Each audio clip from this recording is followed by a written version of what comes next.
Hello there, my name's Alyshia and welcome to Scitech's Toy Teardown. This is a brand new video series where we take awesome toys that you know and love and we pull them apart to have a look what's inside, and we try and use some science to explain how they work. We're here in the Scitech workshop on beautiful Wajak Noongar land, and the very first toy we're looking at today caused quite a stir. It was one of the most popular toys ever to hit the shelves.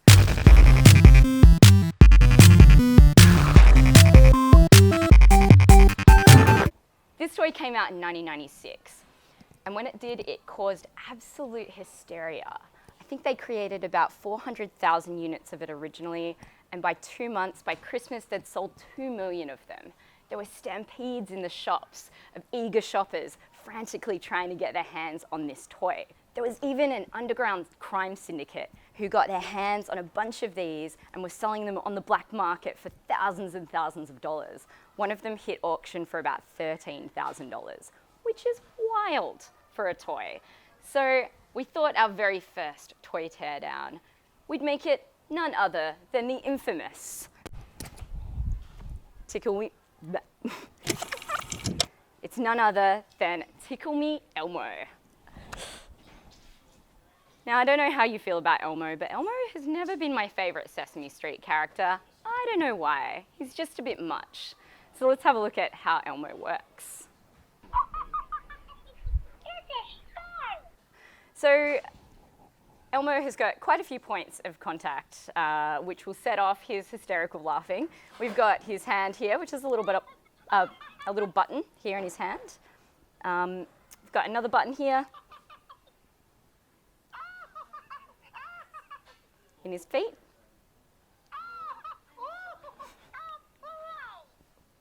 And in his tummy, where he gets really, really excited. With all of these contact points, I'm hoping to see some different sensors inside. They do feel like buttons. I'm assuming that this kind of hard part here is filled with all of the electronics. So I think it's about time, Elmo, that we pulled you apart to figure out why on earth you're laughing so much. Are you ready? Let's do this. Just putting it out there, we're going to be destroying this toy. So just making sure you don't do that at home to any toys that you know and love, because we're probably going to break it and we may not be able to put it back together again. If your toy's broken, ask your adult at home to help you out. You might be able to dissect it yourself, but just to be on the safe side, we're going to do that for you today. So let's have a look at the back. This is where we find our batteries in here with the off and on switch. There's also a bit of a screw to keep the batteries in place. And then if I kind of pull this out, what's inside here? It's pretty well sewn in there. All right, so what I might do is I might start cutting through here. I think we're gonna have to get the scissors out for this one. So when you're working with scissors, just make sure you get an adult to come help you, because this can be pretty intricate work. And it's not the same as cutting paper. I don't know if you've ever cut material before, but it can be pretty tricky. So just make sure you're being safe. Okay, here we go. So what have we got inside? What's this? I might try and pull this off. Ah, there we go. This is all being held together by none other than a cable tie. All right, here we go. We've got this thing here, which looks like it's a speaker and a whole bunch of little wires coming off of it. All right, a lot of stuffing.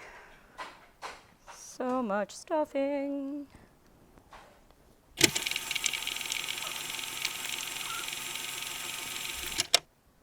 So how many have we got coming off here? We've got a red wire going to the left arm.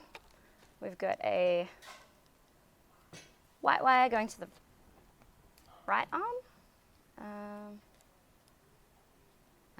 Here we go. All right, we can see the push sensor here in the front. And orange to one leg and yellow to the other. It's like a little marionette now. Ready? This whole thing vibrates.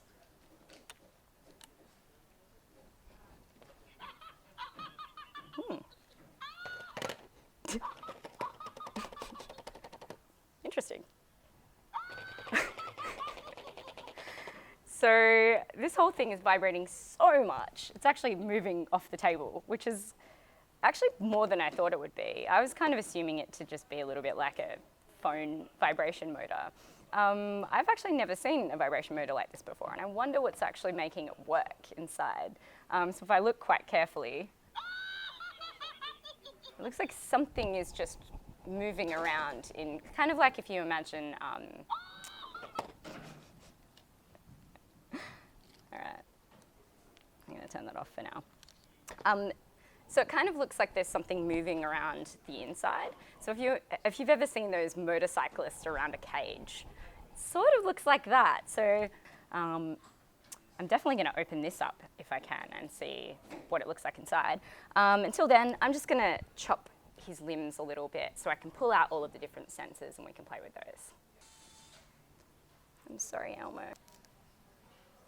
Ooh. Right, okay. So I've never seen a touch sensor like this before.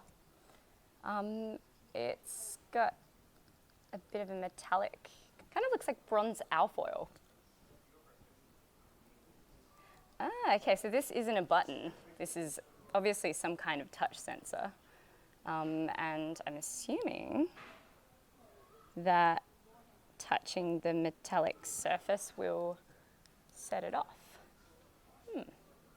I wonder whether it's just people or humans that can set it off, or things that are alive, or whether something like this could set it off, or this. I wonder if it has to be a conductor that touches this, so I'm really interested to find that out. All right. Oh, there's one more.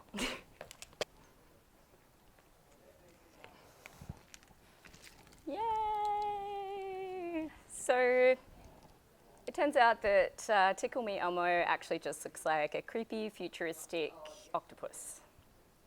Here we have it. So we've dissected our good friend Elmo over here. He's looking a little worse for wear, like he's had enough. He's having a little nap now, and pulled out his innards. And there's a couple of things about this that interest me. So these here that went to all of his different limbs are just buttons.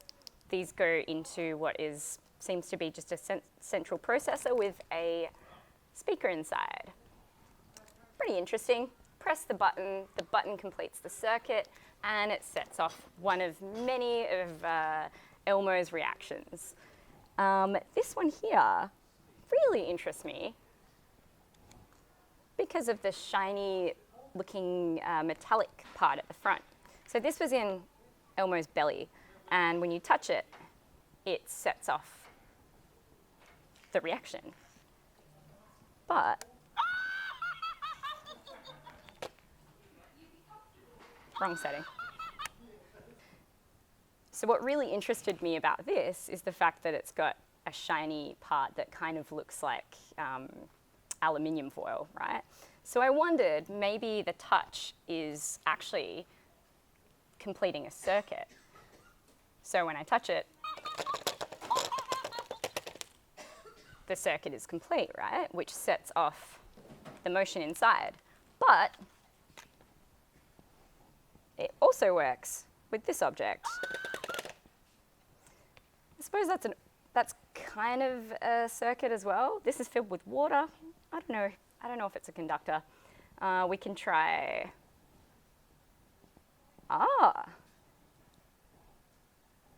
Wow, okay. So this doesn't set it off. This does. This is filled with water, which seems to be a conductor, and potentially my cup is as well. So humans conduct electricity. This sets it off. Elmo, thankfully, isn't real and does not set it off.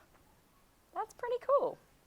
So I actually thought that they would all be some form of button, but I suppose being a Tickle Me Elmo, you're not actually going to be pressing a button all of the time to be able to set it off. So if you're tickling it, you're able to just put some kind of pressure or touch through the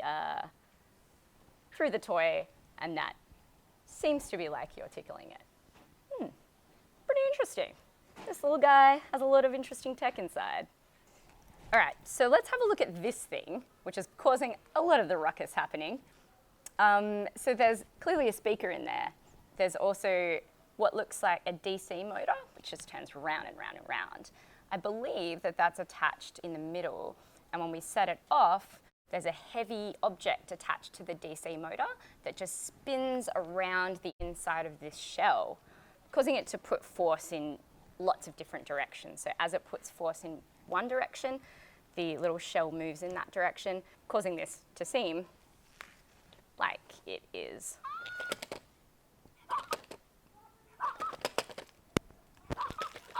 like it's vibrating.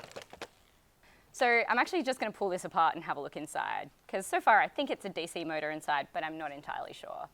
Let's look at it even closer. All right. Going to turn it off for this, because I feel like there's things flying around in there and I don't want them to fly at me. So I'm going to need a screwdriver. All right, so I got my safety glasses, looking good, and a screwdriver. The wrong size screwdriver, it seems. So we'll get the right size. Okay.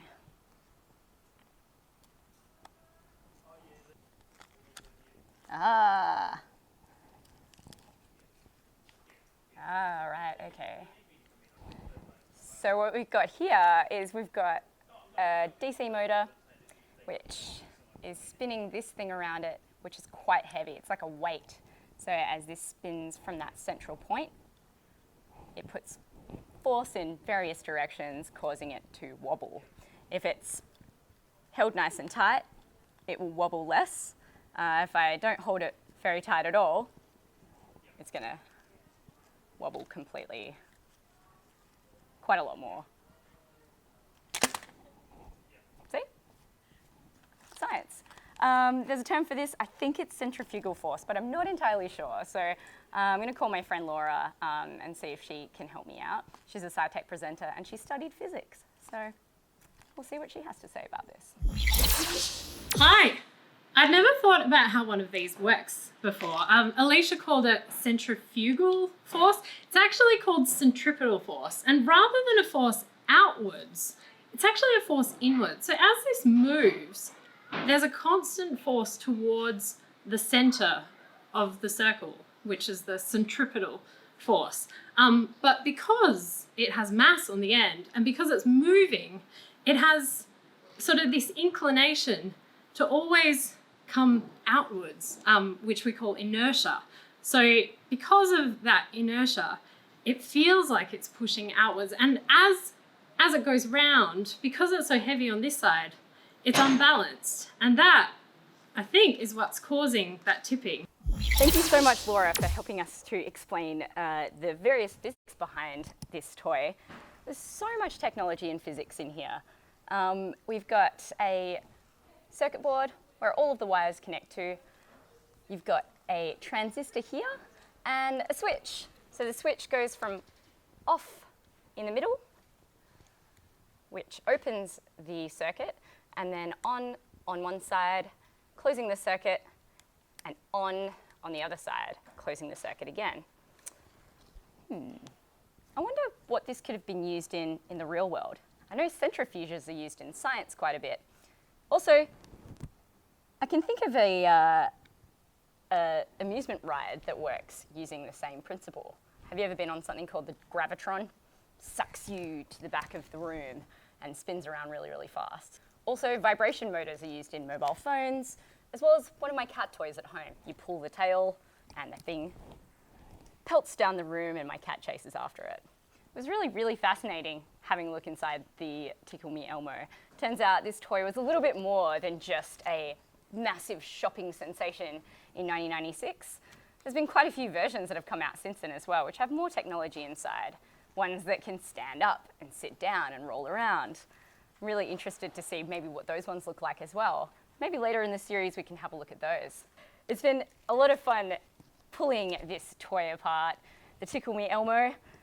I hope you guys enjoyed. This is our first ever video, so if you really enjoyed it like I did, chuck some comments in the comments section and subscribe to the show. Let us know what you loved about it. Hopefully we can keep making these. And we'll be back next month with another video, hopefully pulling apart another toy that you know and love. This is Toy Teardown!